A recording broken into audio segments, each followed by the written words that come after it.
Bismillahirrahmanirrahim. Assalamualaikum warahmatullahi wabarakatuh. Apa kabarnya semuanya? Mudah-mudahan selalu dalam kondisi yang sehat, selalu semangat. Untuk kali ini kita akan membahas pengaruh Hindu-Buddha terhadap masyarakat Indonesia.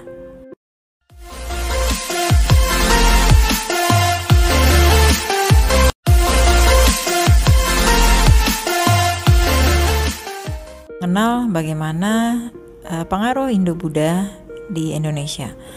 Zaman Hindu-Buddha di Indonesia disebut juga sebagai masa klasik karena pengaruh kehadirannya yang kuat di Indonesia. Bahkan jika ditelusuri lebih jauh, pengaruh kehadiran Hindu-Buddha di Indonesia masih dapat kita lihat dan kita rasakan dalam kehidupan kita sehari-hari saat ini. Selanjutnya kita akan melihat dan memahami pengaruh kebudayaan Hindu-Buddha dalam berbagai bidang kehidupan masyarakat di Indonesia. Yang pertama, pengaruh dalam bidang pemerintahan. Sebelum unsur kebudayaan Hindu-Buddha masuk, masyarakat dipimpin oleh seorang kepala suku atau sesepuh yang dipilih oleh anggota masyarakatnya. Kepala suku ini merupakan anggota masyarakat biasa, sama seperti anggota lainnya. Namun karena memiliki kemampuan yang lebih dewasa, lagi bijaksana, maka ia terpilih menjadi pemimpin. Ini disebut sebagai primus inter pares. Setelah masuknya unsur kebudayaan Hindu-Buddha di tengah masyarakat, terjadi perubahan sistem kepemimpinan, yaitu dari kepala suku atau sesepuh digantikan dengan raja. Raja sebagai pemimpin tidak lagi dipilih oleh anggota masyarakat, namun diwariskan secara turun-temurun karena raja dianggap sebagai keturunan dewa. Yang kedua, pengaruh dalam bidang sosial.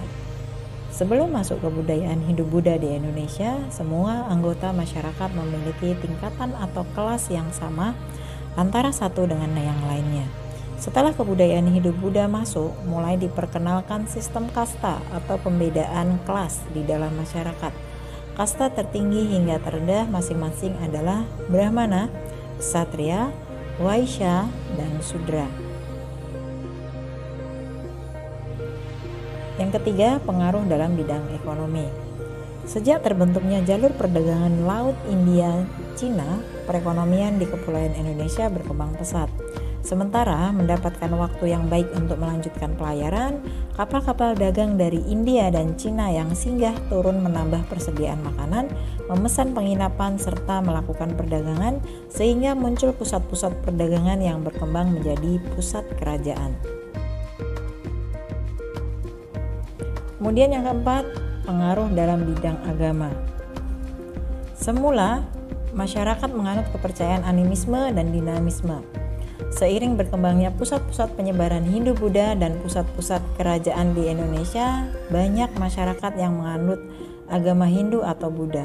Meskipun begitu, sistem kepercayaan terhadap roh halus dan benda-benda yang dikeramatkan masih tetap dipertahankan. Yang kelima, pengaruh dalam bidang kebudayaan. Dengan masuknya kebudayaan Hindu-Buddha ke Indonesia, terdapat hasil alkulturasi dengan kebudayaan asli, yakni berbagai macam kebudayaan baru. Alkulturasi adalah pencampuran dua kebudayaan atau lebih yang saling bertemu dan saling mempengaruhi sehingga menghasilkan kebudayaan baru tanpa menghilangkan ciri-ciri khas kebudayaan masing-masing. Alkulturasi dibagi menjadi 3 bidang, yaitu yang pertama adalah alkulturasi dalam bidang seni bangunan. Punden atau tempat pemujaan, tempat keramat, berundak-undak merupakan kebudayaan asli Indonesia. Sementara itu bentuk bangunan megah, patung-patung dewa atau Buddha, bagian-bagian candi, serta stupa merupakan kebudayaan dari India. Kemudian ketika dipadukan akan membentuk bangunan model baru, yaitu candi-candi, misalnya bangunan Candi Prambanan, Borobudur, dan lain sebagainya. Kemudian yang kedua, akulturasi di bidang seni rupa, pahat, dan ukir. Di dalam masyarakat Indonesia sendiri sebelumnya sudah mengenal seni rupa, pahat, dan ukir. Sementara di dalam masyarakat India sudah berkembang seni rupa, pahat, dan ukir.